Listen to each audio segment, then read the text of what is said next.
This is an animation studio in London's Soho Square.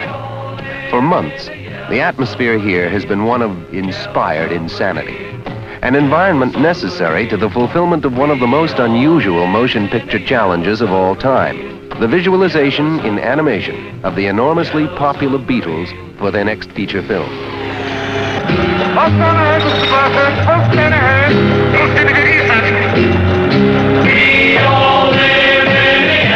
Most motion pictures begin with a story.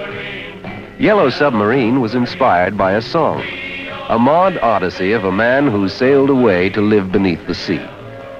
From Homer to Tolkien, authors have been fascinated with the literary possibilities of impossible voyages and journeys to lands of fantasy.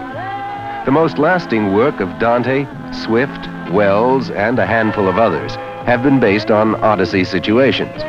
In selecting Yellow Submarine for the Beatles' first full-length animated film, King Features, producers of the movie, were standing on firm literary ground.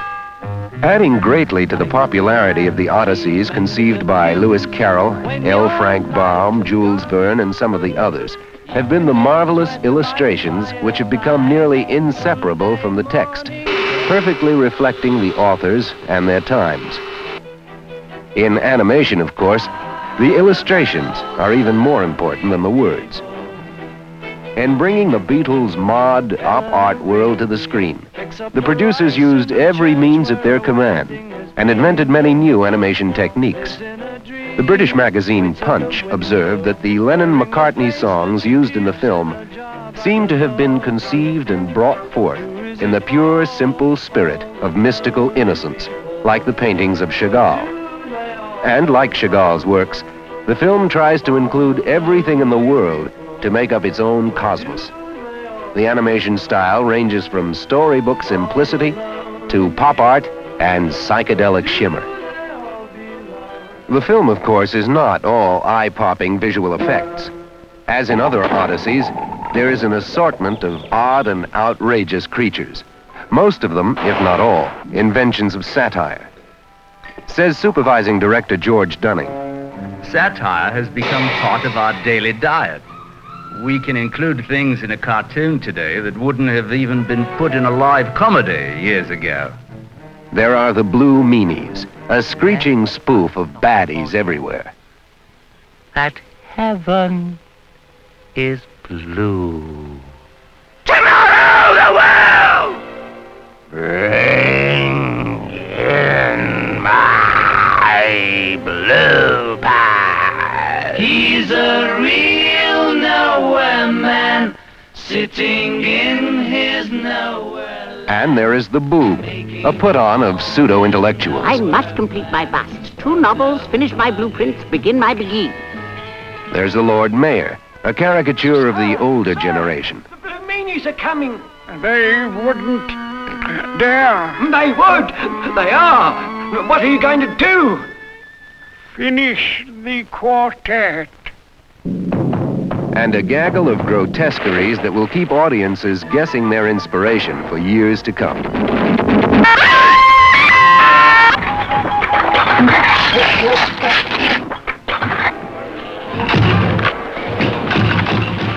One group of characters is immediately recognizable. The Beatles themselves. Your faces. We're quite cute, really. You could pass for the originals. Well, we are the originals. With Sergeant Pepper's Lonely Hearts. In A Hard Day's Night and Help, the Beatles proved that pop music movies can be made for adults. Now they're out to do the same for cartoons.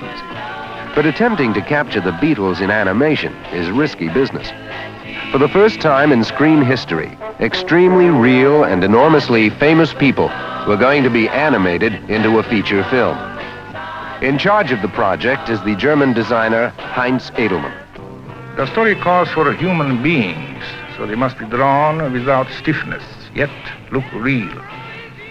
Months of studying the Beatles' movements and making detailed production notes were required before the Beatles began to take shape on the drawing boards. Even a walk formula was necessary to maintain their character. George, John, and Paul move at 32 frames per second, while Ringo, the shortest, plods along at 24. George walks like a cowboy.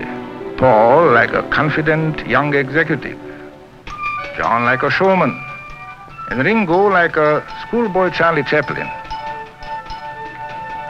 George's leg is shaped differently from Paul's, and his trouser legs flop. When Ringo's eyeballs move around in eyes, the dots remain in center of circles. Each of the Beatles is characterized by a well-known part of his personality, naturally. Paul is introduced as a mod Mozart, playing serious music in a museum. George appears out of a haze of transcendental meditation, the mystic philosophy he popularized. John, author of In His Own Right, emerges from a classic literary creation. And Ringo is pictured as his inimitable self, wandering winsomely by the shore in Liverpool as in a hard